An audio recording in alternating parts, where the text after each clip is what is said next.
as of today, our time, this is the first time in my lifetime that we've seen tanks rolling through Europe. And so, I'll just tell you that for me, this is one of those holy shit moments in my life. Like, holy shit. We're not going to talk about it today. We will talk about it on Tuesday. And I would like to encourage you to pay attention a little bit over the course of the next few days. And so that on Tuesday we can have a conversation. I'm going to try to bring in a couple colleagues from Russia to talk to us, talk a little bit about what their experience is. Okay? And so we'll see where we go. But we're not going to talk about it today. Today, by contrast, don't forget, we don't have class. A week from today, we do not have a class. You will have a video to watch, and we'll send that link out to you. So, but today we do have a really special class because we're bringing 3 of my friends in who are now in Europe, and they are part of our Afghan team. And you met one already, Maliha. Hey, also, I want to say the following. If I could. No, I can. If I could. I'm like asking your permission. Okay, look, I want to say the following.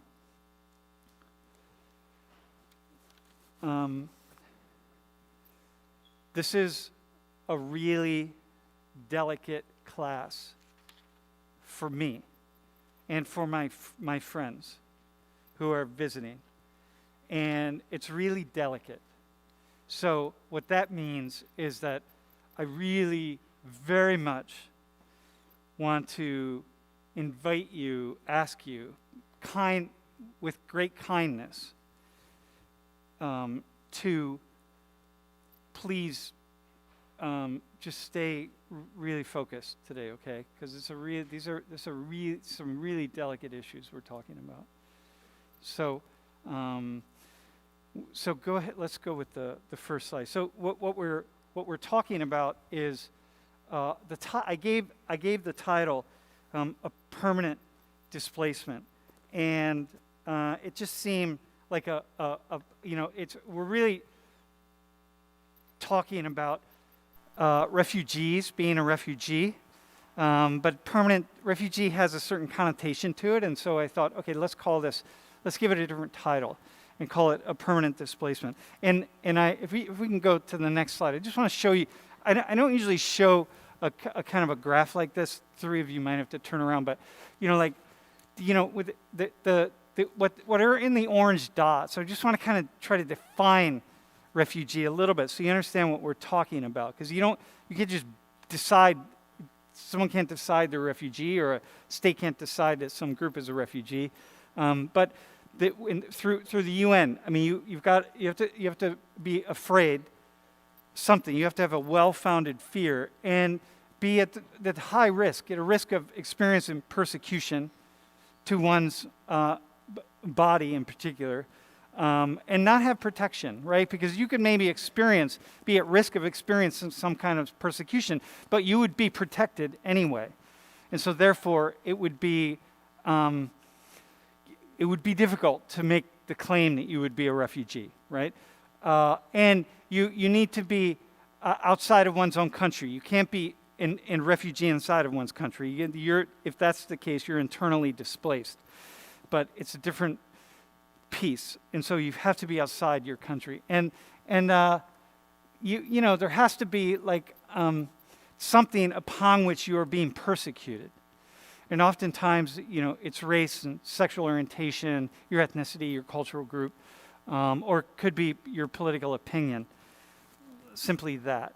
But that's what we're talking about when we talk about refugees. And if you could go to the next slide. And again, I just want to show you a few things.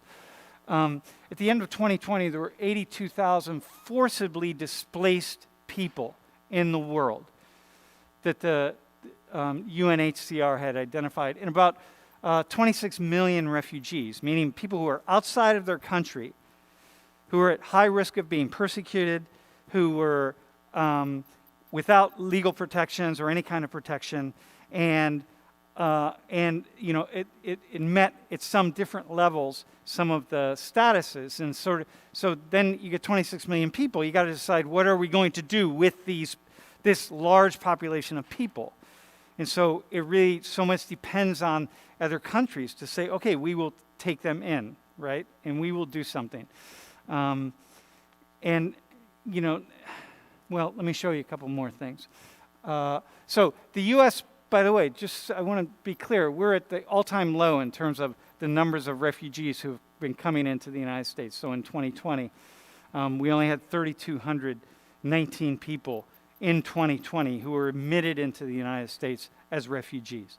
That's like nothing for this country, right? It's a very, very, very tiny amount. And you can see that, you know, we've shifted. We were at a high in 1980 of 207,000. But, you know, so be thinking about the fact that, what do we owe? Now, mind you, in 2021, that went up a lot because of what has happened in Afghanistan. And the next slide, you know, these are not people protesting refugees, but they are people who are protesting undocumented immigrants. And there are quite a number of undocumented immigrants coming up through our southern border who would be able to and have claimed and could claim refugee status. But the reason I put this slide up is because, you know, I see these folks here and I understand people's fear about immigration and undocumented immigration and about refugee status. And what I know as a sociologist, and by the way, I'm going to introduce the three of you when we get moving, is that, you know, a lot of times we have fear of things that we don't understand. And, you know, this issue of immigration and internally displaced peoples and refugee status, it happens to be something that's kind of close at some level to my own experience, because I was in the first refugee community in my young life. I was 26 years old, and it was a community in Costa Rica and another community the next summer in Nicaragua. And I met people who are refugees. And then throughout my life, I've had the opportunity to meet other people who are internally displaced or refugees. And then people become real. They're not just folks like, so here, go to the next slide. These are people who are in a displaced persons camp. These are all Syrians, and who, you know, were displaced because of the war in Syria. And like, you can look at them and you can say, wow, they're people here. It's just this massive human beings. And that's how you're going to see it. And until you sit down and you realize that each one of these people is an actual individual with a life, with an experience.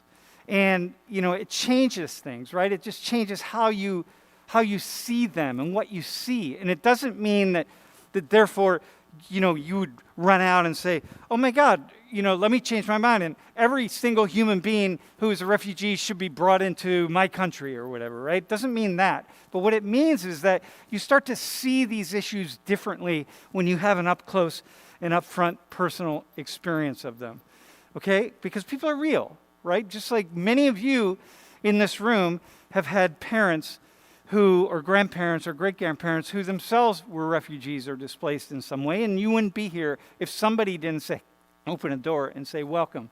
So I think about this next slide. So my wife and I took some students to Greece a few years ago, and in this area where we were in Greece, there was a camp that had in which there lived refugees from Syria. And so some of them are in this photo, and we met them, right? We went to the camp and we met them, and we wanted to introduce our students to the issues, and we spent a day, and you know, and then we did some dialogues with them, but you know, they really sitting down with them and talking and playing with their kids, and just hearing their stories. And it's like, whereas you go back one slide, you know, here, this is a mass of human beings, but then imagine pulling, 5, 6, 7 people out, okay, And then here they are in this photo here, like this little girl here, and this little boy, and this man here, right? He was a professional. He's a computer IT professional, a network engineer, and now he's living in a refugee camp, right? And same with this guy here. He just looks like some dude, but he's a professional who went to engineering school. And so it's a different kind of story. So now let's move forward to where we are today. And I can show you another photo. This is one of our team meetings, and we were in New Delhi in 2017. And this is our Afghan team. And not our entire team, but most members of it. And, you're going to meet some of them today. But, we had our team meeting. And we met many times. We met in Dubai, we met in Delhi, 3 different times. We met in Mumbai. We met in lots of different places, and we met in Europe, in Brussels. I mean, these are friends. These are friends, and so for it's an up close, personal view of what these issues are. All of these issues that we talk about in this class they matter to individual human beings. And so if you go to the next slide, here's a larger group here. So this is a larger team that includes other Afghans who were studying in New Delhi and were then brought into our week-long workshop meeting training sessions, right? And so, these are just awesome human beings, just awesome people, just so much love and connection, and oh my gosh. Well, if you go to the next slide, Afghanistan, when you think about Afghanistan, you think about what's the first thing that comes to mind, and a lot of it, what might come to mind is war and poverty and violence and one thing after another. But, this is a shopping mall in Kabul, right? I mean, this is not, obviously Afghanistan is a very poor country, but there are also places where you would feel quite right at home here. When I was in Iraq, it's a similar kind of thing, everywhere I go, right? it's different when I'm in Doha or Dubai or Kuwait City or something, but this is this is a place, these are human beings. This is a place where y'all could get along quite well. If we dropped you off there, you'd be fine. You'd meet people, they'd talk to you, you'd get along really well, you'd go to coffee shops, you'd do this, you'd do that. So anyway, next one. But this is when the Taliban took over, people who were in danger, lots of people fled to the airport in Kabul, and including members of our team, because members of our team were in great danger as a result of having worked with us and having had years of conversation with Penn State students and being a project that was sponsored by NATO and sponsored by Penn State and connected to Social 19 and all of this connection here. And we worked really hard behind the scenes to say, listen, we got to extract you out of there. Now your lives are in danger. So you've been getting death threats and so on, but now it's real. There's no one there to protect you. And so this is Maliha right here. So she made it through the other side, right? What happened was, just to tell you, essentially, you people are just surrounding the airport to try to get into the airport. And then these are where all the soldiers were. So there were American soldiers and Dutch soldiers, Italian soldiers, French, Belgium, etc. And you had to get somehow singled out, CU, to know there's tens of thousands of Afghans trying to get into that airport, to get out of Afghanistan. But the soldiers don't know who's going to get in and who they should let in. So you had to have all these kind of signals and ways of doing it. And so, but this is a photo of Maliha, who you met already. You're going to meet her today. She on the other side, right? Everyone's trying to go, and they're only going to get a few people in. So our job, we spent so much time trying to figure out how can we get them into the airport, and then at some level it becomes really a matter of life and death. Now the next one, by the way, this was all this right there. If you go back, this was all happening on the very first day of Social 19 last fall. When we were in Social 19 introducing the class on day one, this was all happening behind the scenes. And next one, this is Mr. Rashidi, who you're going to meet today. And so for him to get to the Dutch, the special signal was put an orange screen on your phone. And don't tell anybody. You can't tell everyone this, because when the Dutch soldiers see that you have an orange screen on your phone, they're going to know that you are supposed to be in the airport, and they're going to try to get you somehow and get you in. And so here he is, like with his daughter. And so he made it, right? And the next slide is, so this is Rafi Nadiri. He is my partner. He's a collaborator. He was a co-investigator on this project that I did. This is Rafi with his wife, Roman, and 2 daughters, Yasemin and Argwan. And Rafi has been in danger for many years as a result of his work with us and with human rights. In fact, a couple of years ago, we took we took donations and bought a protective vest. Hey, Os, can you go see that guy that just left? So we took donations and we bought a protective vest for him because his colleagues were being murdered by the Taliban. And we said, look, there's nothing we can do really, but we'll buy a protective vest on behalf of Social 119. It's the very least we can do. And we didn't buy the vest for him. We bought the vest for Roman, Argwan, and Yasemin. Because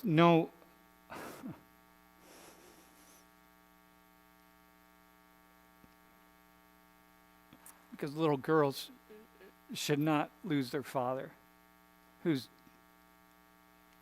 in such a tragic way. And he's my friend. And we barely got him out of Afghanistan, and the Taliban were looking for him actively, and they would have absolutely killed him. And this is a picture of him when they landed in the airport in Europe. And if he hadn't gotten out, he almost surely would not be alive. And he's my friend. You know, he's been in Social 19 many times, sitting at this table talking. This is real. And so what we're going to do is take this opportunity to have a conversation with friends of Social 19 about what it is to be a refugee. So, okay. Hello, you all. Wait, hang on. I got to come back here. What's happening? Can you hear me? Sam. You got me? Give a thumbs up if you can hear me well. Yeah? Yes. Rafi, you good? We'll hear you. Yes, we'll hear you. All right. Awesome, man. Hey, Rafi, you're using your phone, right? Yeah. Okay, awesome, man. Before we start with you all, I want to introduce you to the 3 students here. So if you all could just say your names and maybe how it is that you're up here. Like what happened how'd you get up here? How did we select you for this? You want to start with? Sure. Hi, everyone. I'm Leanne. My mom was a refugee and immigrant from Vietnam. And when did she come to the U.S.? She was 17, so in the 80s. Wow, okay. Yep. Hi, I'm Alessandra. Both of my sets of grandparents both immigrated here from Italy when they were, one of my grandparents, she was 5, and the other ones were like teenagers to 20s. Mm-hmm. I'm Ramon, and my parents were not refugees, but they moved here at a very young age and did not have that much money. So I'm assuming that's why I was chosen to speak. Yeah. So you are Pakistani American. I was born and raised in Pennsylvania. And you're Pakistani Pennsylvanian American. Yeah. All right. Hey, team, I just think that's a really nice starting question, but you might have a better starting question. Hey, so I just introduced the 3 of you, okay? Do you want to say, why don't you, each one of you, just say hello in your own way? Maliha, this is your second time in Social 19, so yeah. Why don't we start with you? Wait, you're muted somehow. Oh, wait. Wait, hang on. No, this is muted. Yeah. No, go ahead. Keep going. Try it again. No, we can't hear you. Okay, There so we are. hi everyone. Yeah, I'm Maliha and nice to join again for a second time. Mm-hmm. It's nice to have you. Yep. And I should Thank say, you. and let me just say, Rafi, Mr. Rashidi, and Maliha, I will be walking around. I won't be in front of the camera very much. You'll just hear my voice. Okay? Okay, let's go to Mr. Rashidi. By the way, this Mr. Rashidi, I wanted to introduce you, by the way, first off. He always speaks in Social 19. And Mr. Rashidi, I've traveled the world. I've met thousands of people from every background you could ever imagine. Mr. Rashidi is the kindest, most gentle human being I've ever met in my life. So that's how I introduce him every time. Anyway, go ahead. Yeah, thank you very much, Sam. When you are talking about me, yes, you encourage me to be good. Yeah. I don't think you need much encouragement. Yes. Yeah. Hello, everyone. I'm really happy. Once again, I came to the Social 19. Yes, I know you all know better than me, but I have some experience, yeah, to share with you. Yeah, thank you. And Rafi. Hello, Sam. And hello for all participants in the Social 19. First of all, I would like to thank you, Sam, for giving me and my team and my colleagues the opportunity to be in the class again. And although I'm not physical in the class, but the memory of the previous years are repeated in my mind once again. And I hope as soon as, I can join in the Social 19 class and physically again. Yeah, it would love to have all three of you back here. So have you? Yeah, it's one of my great wishes to be in person in the class. Well, Mr. Rashidi, I'm determined to make that happen. So, yeah. So let's start with you all. What question? So our goal is to understand what this is. And do you have a question? We could start with that one, but you could start anywhere you want. Doesn't matter. Alessandra, how about if we go with you? Could you tell us what you left behind when you had to leave your country?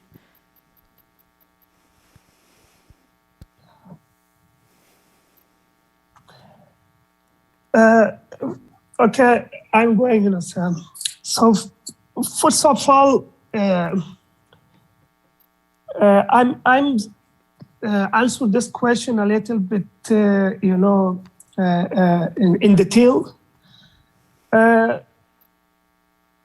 Significant progresses have been made in my country over past in 20 years. And we had a well-established, specialized education system. The judiciary system was improved, and the economy was growing. The presence of the women and the girls in the school and higher education was really increased. The presence of women in politics, in economy and the social activity was increased for the women, and the people had their normal life. Until the Taliban took the control of Afghanistan on August 2021 by force and threat. And now the people are behind and being held as a hostage by the terrorist group, which is we call Taliban. As a result, we become a migrant and refugee. And as an Afghan refugee, I cannot describe how hard and what's behind in Afghanistan from me. But although and 6 months ago, I was useful person to my country and my peoples. Every day, people was needed who had a legal problem with. They came to my office, and their case was solved. I share my work and professional experience with young people by teaching in university. I was teaching law in universities. I played an effective role in the judiciary reform, and I was involved in the process of drafting and passing the law in Afghanistan. But now, my only thoughts and plan is to fighting the hardships of the refugee life. And I have to start everything from zero. Starting life as an immigrant for me, based on my work and professional background, is very difficult and painful. And the final, my family, my friend, my people, my all assets, which is received by so hard working since 20 years, is behind now in Afghanistan, unfortunately.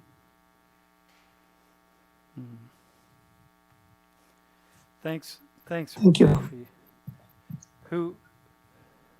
Yes, I'm not going with details like Rashid.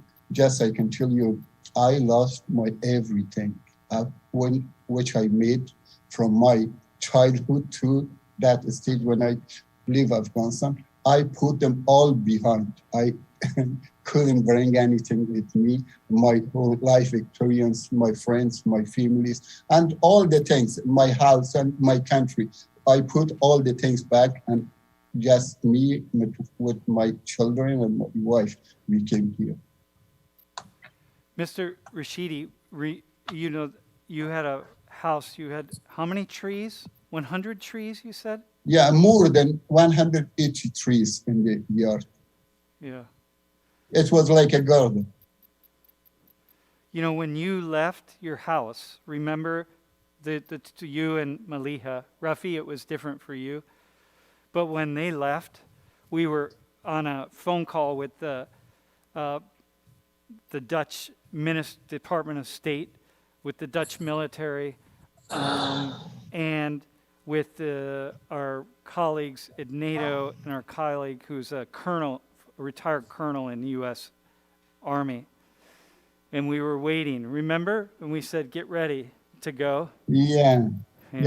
When you said the last thing, I was really far from the airport. Because of that, I couldn't even turn off my TV.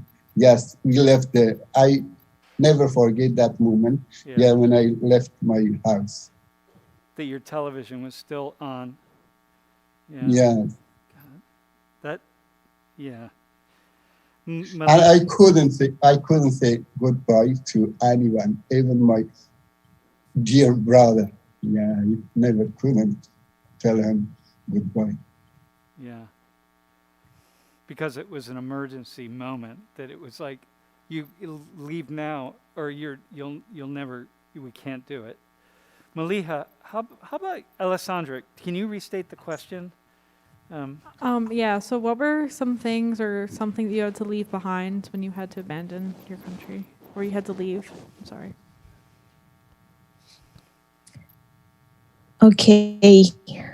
I don't know, Mr. Sam. It's too emotional, and it's first time that I feel emotionally, and because it's after 6 months when I think I'm in shock. So because I left, like everyone, I left everything. When Mr. Sam called me to left, Maliha, it's done. And now you should go, and you should go alone, and left everything. Because before you're calling, I'm just waiting. So if it's not possible on Friday, I will go back to home. Because for me, it is my second time that I refugeed. First time I was only, um, um, I think I was 7 years old. First time that Taliban came, 6 years or seven, that came to Afghanistan. I left with my family to Turkmenistan. So on that time, also I remember that we only take a few meals with us, and we went by car to Turkmenistan, and my dad take care of 7 people, because we are six sisters and brothers, and one with my mom, so we are 8 people. So it's 8 persons, so it's too hard for my dad. And when I left Herat city to come to Kabul, and I traveled by bus about 18 hours. So what was the worst thing for me? At the night, I saw the white flag of Taliban, and every time I saw that, I start crying for first time in my life. So for second time, I really know what is to be a refugee, because when I came back to Afghanistan about 18 years ago, before, so I feel my own home. I don't know, but nothing is like your own home. Everywhere you go, but you are not feel so safe or so protected. Even there is lots of security and safety, but home is home. So I also left everything, everything I lost, and after that, I start enjoying. I start laughing with my new friends here, but not the real one. I never feel the real laughing that I had before in my country, but now I cannot feel it because it's too hard.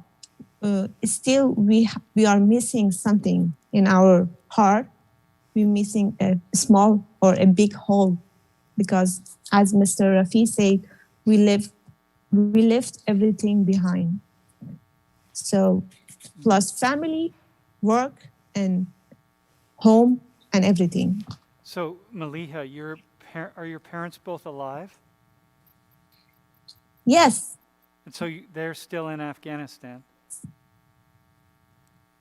They are in Afghanistan? Yeah, they are still in Afghanistan. My brother and my sister also. I just afraid because of my brother. I don't know. Yeah. But it's possible that you will never see your parents again, right? Yes, but I hope so. I can see them, but not in my country, because I cannot go there. But maybe in Iran or in somewhere else, I can see them. Yes. Leanne, does this resonate with what your mother told you at all? I'm asking Leanne. Remember, Leanne's mother was a refugee from Vietnam. Yeah, so from all the stories that she told me, when she left Vietnam, she was in a refugee camp in Malaysia, and she lived there for a period of time, and she told me that she left everything. She's one of 7, and one of her brothers was able to go straight to the United States to try and start everything there for them. And then she went with her siblings to Malaysia to the refugee camp. But besides that, she had nobody else. She didn't bring anything else. So from what I've heard, she shares a very similar experience with what you've just described. It's so impossible to really hold that, Has your mother gone back to Vietnam at all? She went back, I believe she's been back once since then. But one of her brothers still lives there. Mm-hmm. But no, besides that, no. So, Arman, how about? So, knowing that you don't know what's going to happen in the future, how is it like living every day just not knowing what could happen next.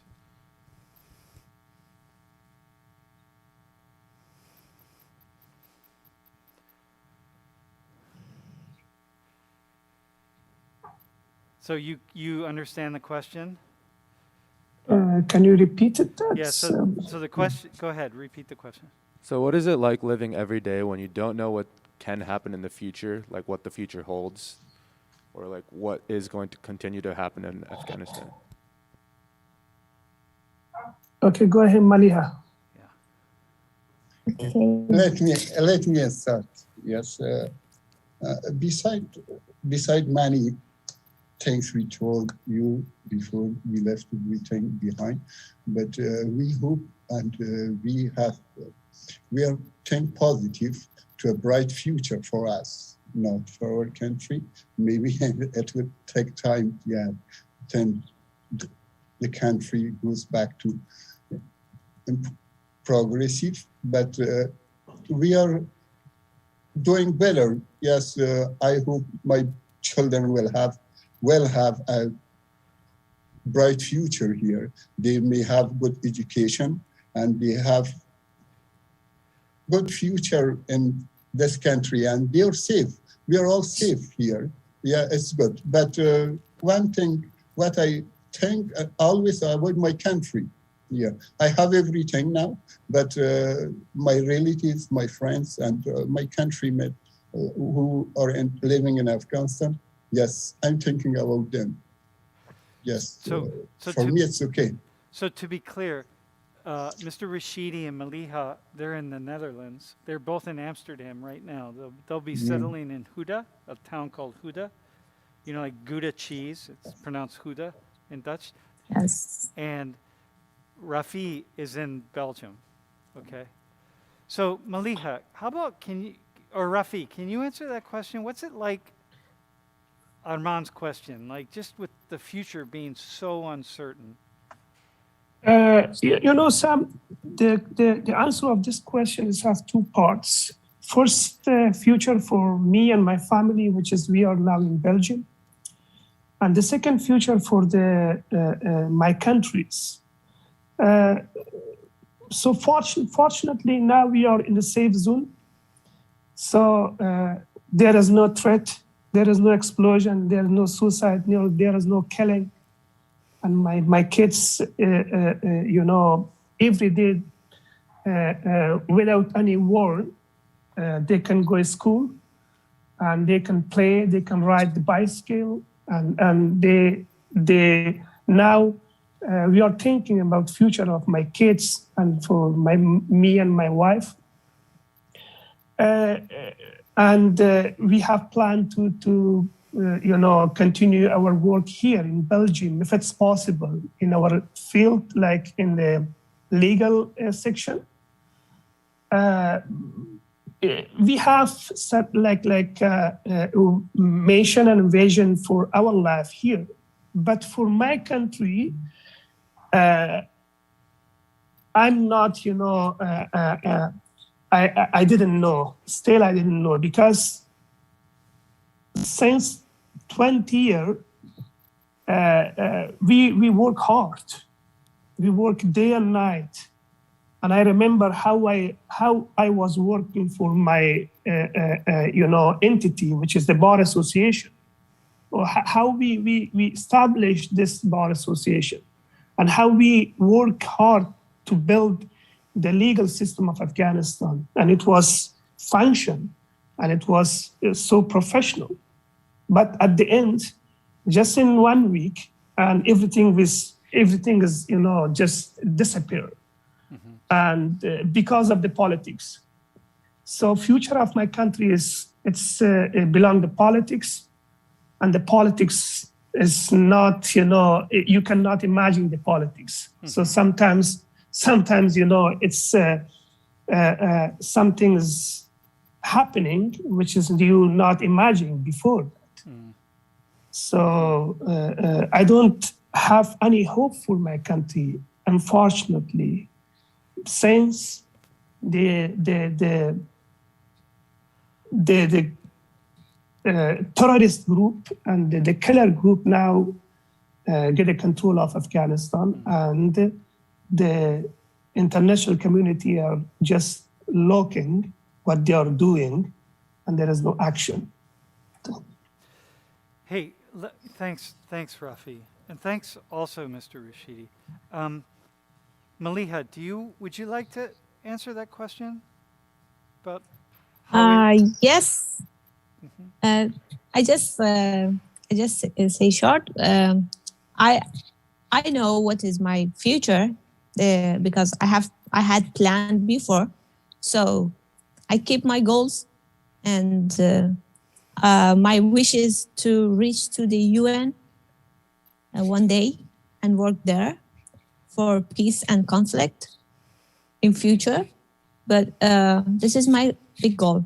So, but I little bit think positively about my country, because first time when I went to Turkmenistan, so after 10 years I back home, Afghanistan. But I hope so that again we can go back to Afghanistan, to a peaceful country. But I hope so, if the politics let people to live their life. And I little bit think positively about the future of Afghanistan on one side. I know what I will do about my life here. It's hard little bit, because as Rafi said, we start as from zero. So I will do. So I will say a couple things. To be able to return and because of your work and what you're doing, not have your life be in danger. So I have two things. Maliha, one thing I know you do have a goal, one goal, and I have a goal, which is to get you a laptop computer, because you didn't, when they came, everybody who came, you had one small bag, that was it. And Mr. Rashidi had his phone, but do you remember that all those people who were lined up outside the airport, but he dropped his cell phone in the water, so he lost it somewhere. But I know, Maliha, we need to get a laptop. I'm hoping that someone in my class has at least like a slightly used laptop that we could get to you, because you need to have a laptop. But I start, Mr. Sam, I start from my mobile to searching work, to searching a job for me. So from a small thing, we can do big. Yes, exactly. I hear you.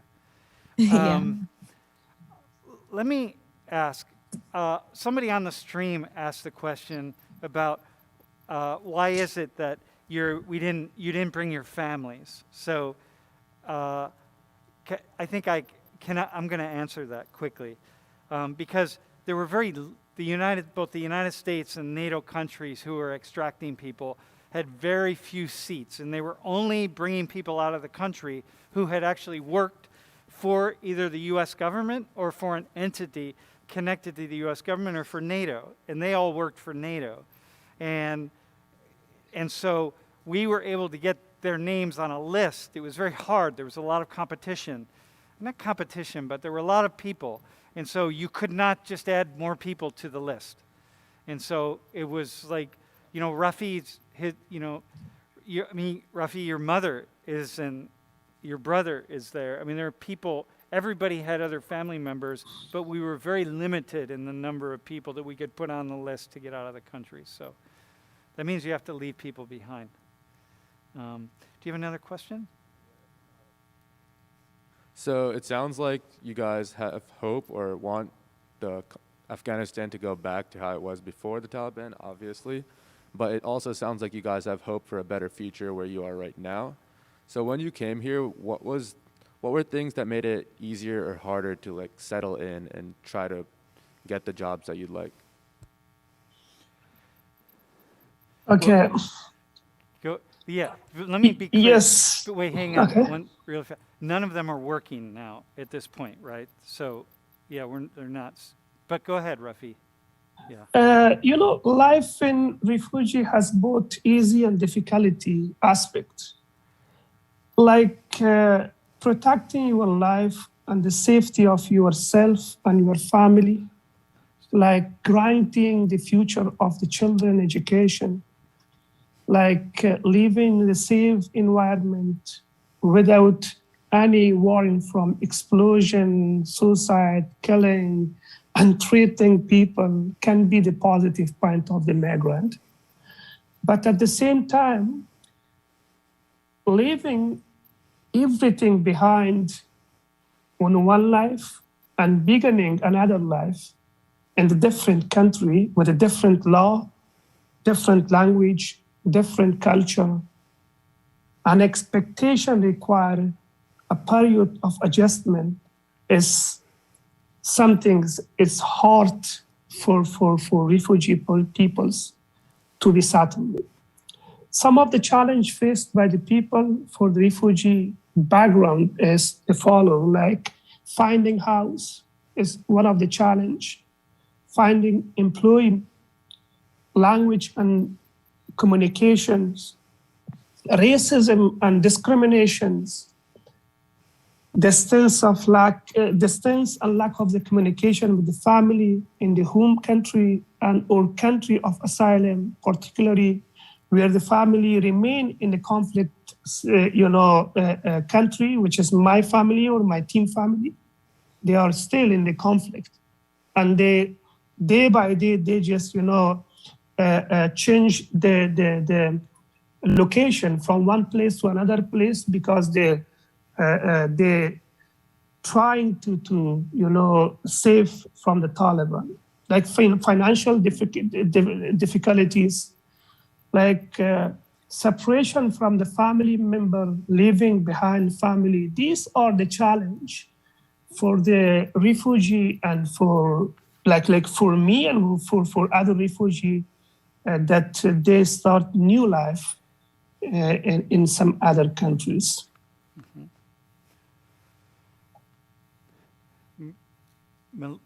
Maliha or Mr. Rashidi, do you have Alessandra, do you have a question? I actually do. So it's from Aaliyah. Do you think it's much different, having to be a refugee as a woman traveling by yourself like that? Do you think you face different hardships than if you were like a man trying to, leave your country for your safety?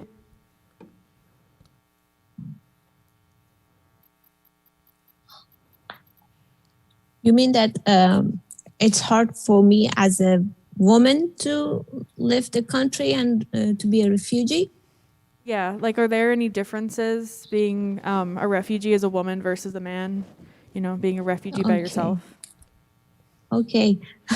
Yeah, I don't know if you notice in the team of the wording conversation in Afghanistan, I am the only woman in the team.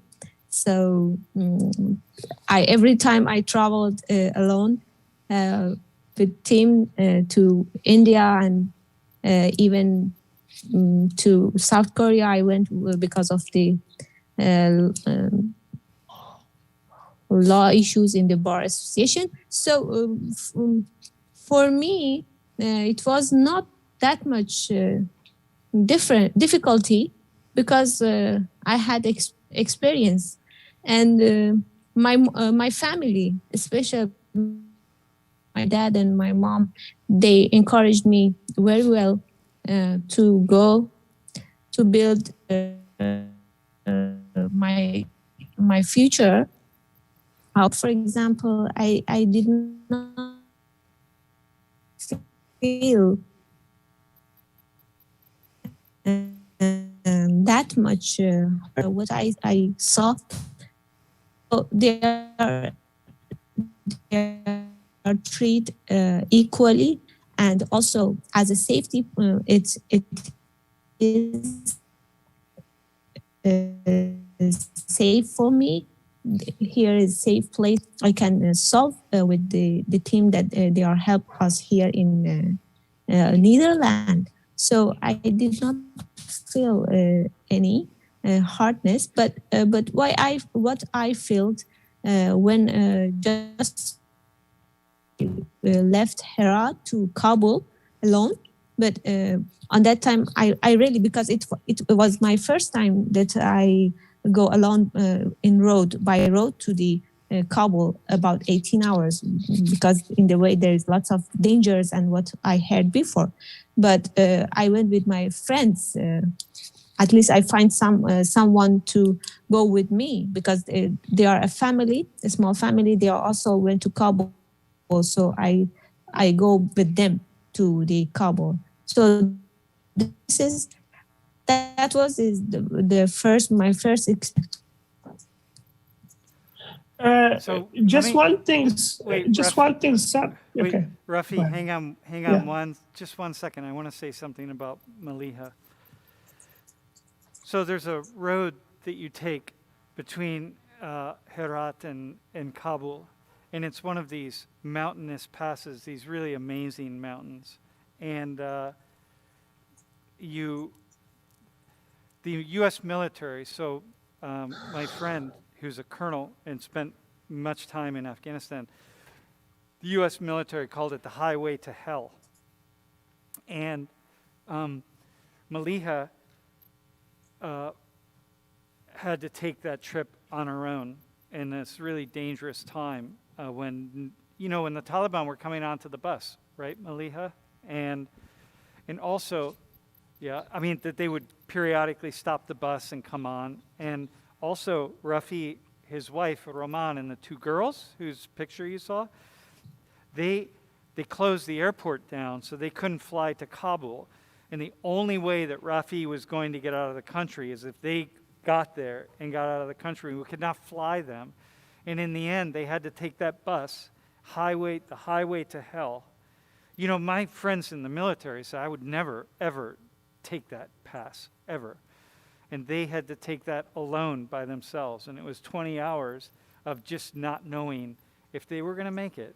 And Rafi was in Kabul waiting to just wait, So imagine that you saw those two beautiful girls. Imagine that. That's it. And his life depended on him leaving, and then depended on them making it there. And so these are the kinds of things that we're wrestling with. I just want to add something about the difficulty. What Mr. Sam said, I remember. Yeah, the danger thing is when bus stopped and one person as a Talib, he come back to the bus and he just checked. For example, there's two sides. He just checked one side, and with long hair and with kind of music that they like it. So nothing else. So maybe we felt that maybe just one man with a gun, maybe if he feels something bad, so he kill everyone. So this is the danger part. And the second thing is, I went to Kabul, and Mr. Sam, also that there is no one in Kabul from my family there. So I even do not have any home relatives. So I just don't know what should I do and where I should stay for example, for 2 days, for 3 days, for 4 days. But I came to Mr. Nadiri's home, and when I saw him or his wife, so because I know them, I feel relaxed. And after that, I said, "Oh my God, I should go somewhere because it's not good to stay in their home because they also in rush to leave the country." But when Mr. Nadiri told me, "You stay there up to you." Go to airport and left the country. I said, "Oh my God, wow, that is good." I called to my mom and dad and said, "I'm safe here. I'm in Mr. Nadiri's home." And one day after one day, they left the Kabul. That was also for me a great time and a risky time even. So we can say it's hard for a woman to live, at least in country, to another because Rafi, you. Afghanistan is a traditional society, and the people believe very much in the customer tradition. Yes, some women who are in the serious danger, but are not allowed to travel without family members. Unfortunately, the rule of country for evacuation is just, the women's. And of course, this is belonging the family and also the provinces. Now I'm working for, evacuation of my 2 or 3 colleagues from Herat. They are women. And now they are accepting for the evacuation plan to be evacuated from Afghanistan to Germany. But they are alone, they are single. The family are not allowed them to go out without a member of the families. Yes, some of the family has this problem still in Afghanistan, and they are in very serious danger as well from the Taliban side. But some people and some family are lucky, like Maliha, and they are educated, and they are they have the experience of travel before, but they are okay. But some families, yes. Hey, Rafi, we can. Do you have a question, by the way? Rafi, by the way, are the girls awake or are they asleep? Yeah, unfortunately, they are asleep. They are sleeping at 7:30. Yeah, because they are early morning. They should leave. School. Yeah. Is Roman awake? She's also, asleep. Yeah. And she's also early morning going to school for the language, Dutch language learning. Oh, good. Okay. Yeah. Mr. Rashidi, is Sara awake? She is. Yeah? Have her come say hi. Yeah. Does anybody speak Dutch in here, by the way? Anybody speak Dutch? All right. She's learning Dutch. Is she there, Mr. Rashidi? Yes, she's come. Yeah. What's that? Yes, she's here. Yeah. Hey, Sara. Hey, Sheila. Yeah. Yeah. Wait. Hello, Sara. Hello. Hello. How are you? Yeah. How? Nobody speaks Dutch at all? How is your Dutch coming? How is your Dutch? You're learning Dutch, yeah? So wait, I asked her if she's learning Dutch. Yes, Dutch görüştü. Yes, she can say something. Yes. Yeah, tell her to count to 10 in Dutch. That's so good. 1, 2, 3, 4, 5, 6, 7, 8, 9, 10. All right. Awesome. Yeah, good. Well, we will, one day, next time we talk to you, I will make sure we have a Dutch speaker here. So you are learning, so Sara knows Dari, yeah, which is, has learned English, is learning Dutch. So Sara, you will speak 3 languages. Yeah? Yeah. Yeah, well, nice to see you. Yeah, thank you for saying hello. Does anybody have a question for her? Like, ask her that. Wait, Mr. Rashidi. What's your favorite subject to learn in school?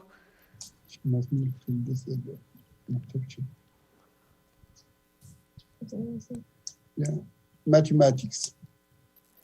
Oh, good. Mr. Rashidi, move the camera over just a little. Yeah, that's good. There we go. Mathematics. Okay, Yeah. awesome. Yeah, that was my favorite subject too until I flunked out. So Yeah, but I was not good at all. yeah, no, this is good. Does anyone else have a question? Anyone have a question for Sada? Are we good? All right, man. Well, listen, thank you. Wait, I have one, Sada. What do you think about being in the Netherlands, being in Amsterdam? Amsterdam, the Netherlands.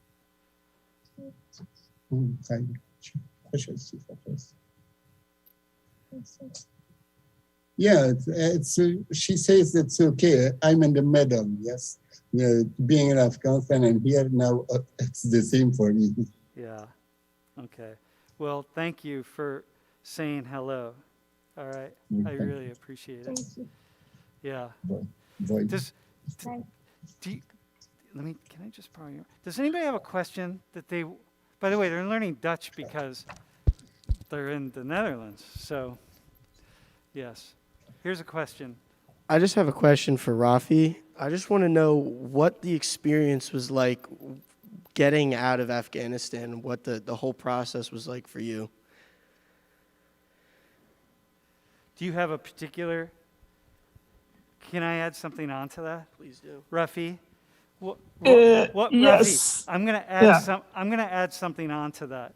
What was the experience like knowing that the Taliban were searching for you and they would have killed you if you didn't get out? Okay, this is a long story, but I try to just short. First of all, I was in Herat when the Taliban took the control of district of Herat, and assume they will be just enter in the city of Herat, and my house was in the city of Herat, so the security department just gave me a report that they will be maybe they will be come and get control of the city tomorrow or maybe in 2 days. And I received a phone call from the Taliban just a week ago, and I was just, with so difficulty get in the airport from the checkpoint of the Taliban. So, but I didn't have anything, any document with me. And I was flying from Herat to Kabul, and that was the final flight from Herat to Kabul. And in Kabul, I was just, in 5 or 8 days, because first province, which is the get control of Taliban was get control, it was Herat, and the last province was, center of Kabul. So during of that day, I was moving from one place to another place, from other place, so my family place. And thanks for Sam, thanks for my colleagues from the NATO, Mr. Serge Depot, and also Rage Gary and some other colleagues, and they prepare opportunity for me to evacuate as soon as possible from Afghanistan to Belgium. And but there is so entering in the airport also, it's a difficult task for me and for my family. We try like 3 days to enter in the airport, but we couldn't. And finally, I take decision that I should be not go out from Afghanistan because of my kids, and that was so danger, and to enter in the airport. But finally, we success and enter in the airport. Yeah. So this is a whole story. I am trying to write novel from this. So that's the whole story. But finally, we just, get out from the hell, which is now they are in the control of the Taliban. Can I add something here? Yeah, when Rafi left Herat, he left his family behind in Herat. Yeah, Yes. He came alone to Kabul. Yeah, I was witness of that. When Taliban took over Herat, Rafi was in Kabul. He was really nervous. Yeah, and he was calling. He was talking every time with the phone to his family. What will happen to them? Yeah, move from one place to another place. It was really dangerous, day for him and for his family. Because one thing the Taliban were doing, they would get people's families and hold them hostage until somebody like Rafi, who they wanted to capture and kill, would come back so they could kill him. And then if they didn't come back, they would kill their family. So it was really... Hey, before we ask a final question, I just want to say this. Can you put this up on the stream? There are two things. I am going to just make an appeal, y'all, right?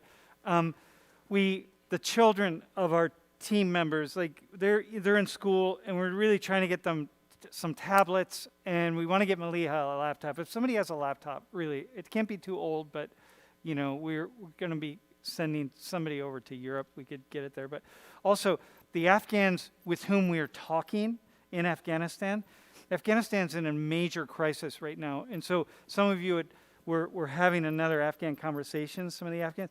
They don't have money to pay for the internet. It's so expensive. They have nothing. And so we're trying to send some money over to the Afghans who are still in Afghanistan so they can have conversations with you all. Because they don't have money to pay for internet. I mean, it's just not possible. So in any case, if you feel like it, that's my Venmo. Feel free. I really want to get some tablets and for the kids in particular. So if you don't mind, you don't have to. Okay. Yes. Wait, do you have a question? Do you have a question? Yes.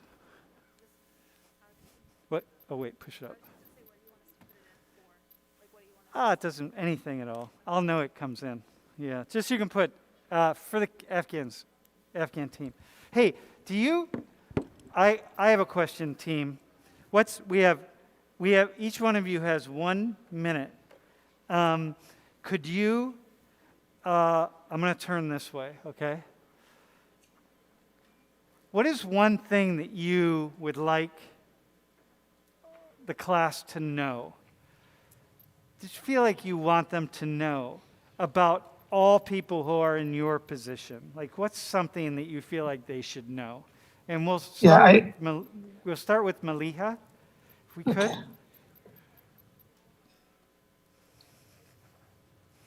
What do you like? What would you wish to say to the world?